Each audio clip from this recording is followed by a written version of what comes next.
Raymond Omolo. E kinde mane oloso, Raymond Omolo okwayo kanyo oganda go eko ma Kasipul mondo ne ni kinde duto giriwore kendo gibedo gimoro achiel.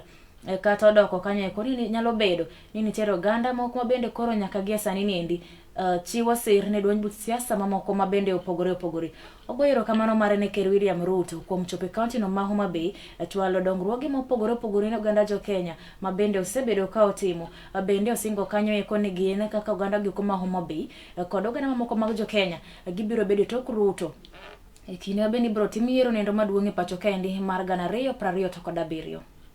I would want to plead with the people of Kasipul and the people of Homa Bay in general and the people of this region that let's be tolerant to each other irrespective of our political persuasions so that every person is given an opportunity to converse.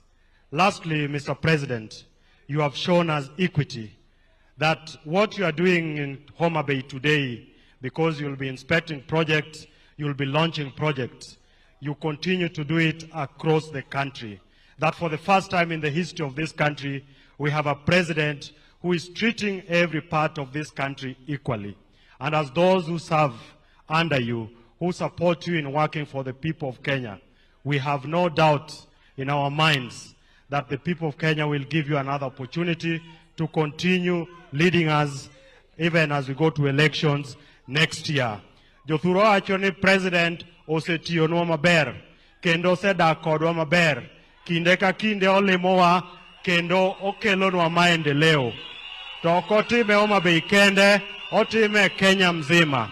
Omiyo kaka jo Homa Bay, kaka jothurwa kendo kaka jotelo ma thurwa ka waseyiere gi jopiny duto ni higa manyien wadhi miyo Ruto another opportunity mondo telnwa kendo. Ji adi moyie ni wamiyo President Ruto 2 term. Erouru kamano, Nyasaye ogwedhu.